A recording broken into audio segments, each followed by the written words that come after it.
Сәлем достар, каналға тіркеліп, лайк басып, қолдау көрсетіңдер.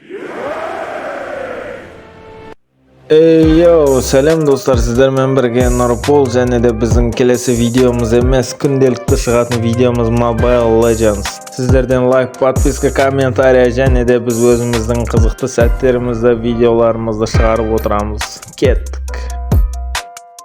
Ойынға кіре сала өзінің жаңадан шыққан обликтерін көрсетіп, біздің көңіл күйімізді көтеріп қоятыны бар, бірақ біз оған таңғалып отырмай өзіміздің рейтингте келесі жұлдызымызды бағындырамыз.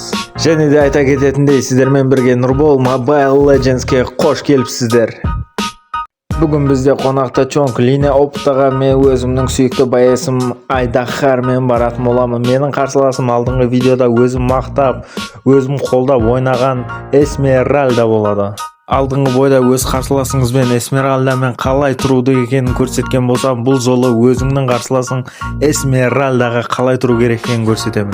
Эсмеральданың қаншалықты мықты екенін білемін, сол үшін менде өзімнің Эсмеральдаға деген геймпланым бар. Бірақ кеудеде бір сұрақ бар, Эсмеральдамен ойнап атқан жігіт мен сияқты ойнай аламын екен? Бүгін енді толық ойын жайлы айтатын боламын. Мына жерде Эсмеральда өз күшіне сенді ма білмеймін, маған тіп-тіке келіп шабуыл жасады. Мен мұндайларды вообще кешірмеймін.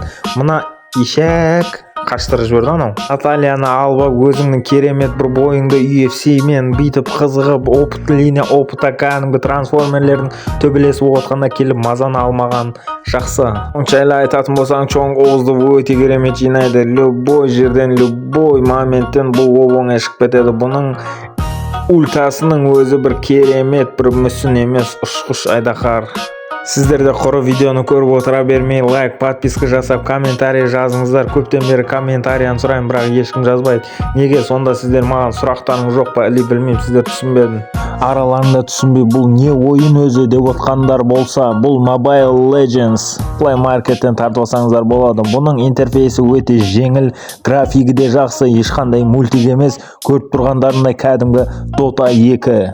Мына телефонда осындай ойын шыққаннан кейін үй тобының аты легендарный Mobile Legends деп қайта-қайта айтқым келе береді. Бұны өздерінде көріп отқан шығарсыңдар. Кәдімгідей кино, мына төбелестің өзі бір UFC-дегі Дональд Трамп «Открывай белый дом» дейтіндей бір бой ғой бұл. Бұл ойында ешқашан зерікпейсіңдер, өйткені сендер командовый бой, яғни 5-ке 5 боп түсе бересіңдер достар. Бұл жерде өзіңнің командаластарыңмен сөйлесіп те ойнай берсең болады. Нужна помощь деп те айқайлауға болады.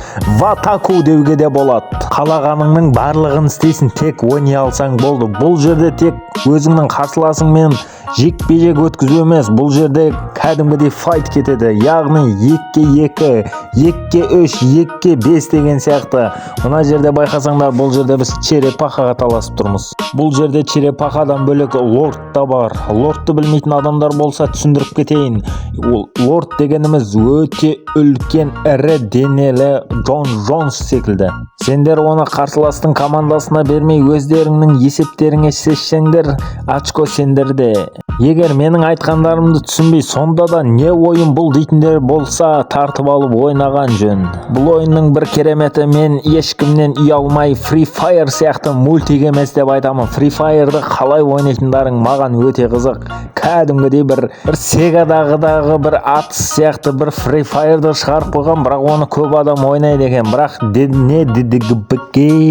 өздерің көріп тұрғандай, мен видеоның бастамасынан бастап сөйлеп кеп атқаннан кейін тілім кішігірім бір неғып тұрма бір нәрсе болып тұр бүгін. Сонда да мен еш мойымай сөйлей беремін. Барлық рахат өз көрермендерім үшін. Яғни сендер де қапа қалмаңдар. Маған лайк басып, комментария жазып, өз ойларыңды белгілеп кетіңдер.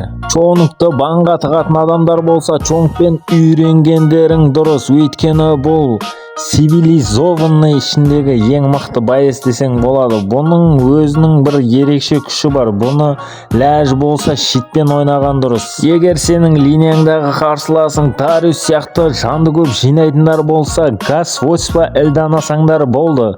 Ол жан түгілі өзін жинай алмай қалады. Дәл сол господство Элдамен Эсмеральданың өз линиясына келтірмей жібергенім бар менің.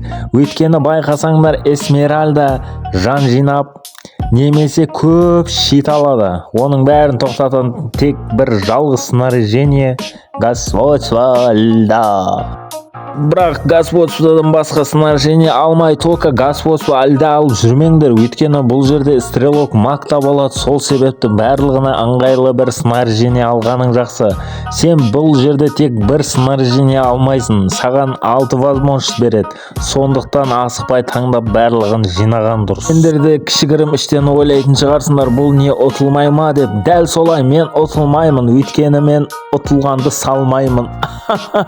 Бұл ойынды білмейтін адамдар болса, сендер әлі өмірге келмеген екесіңдер. Мынандай ойынды көрмепсіңдер, емшегенбепсіңдер ма? Қалай өзі бір нәрсе деуші еді. Мақалы мәтелді шетке ығыстырып қойып, мына чоңтың керемет бір ойын тамашалап отқан көрермендерден бір қошемет болсын. Және де менің шығарған видеоларымды тамақ жеп отырып көретіндер болса, ас болсын. Келесі видеомда қай геройдың дәл осылай ойын көрсеткенін қалайсыңдар? Өзің ойнай алмай қиналып жүрген геройың болса, мен әрдайым үйретемін саған.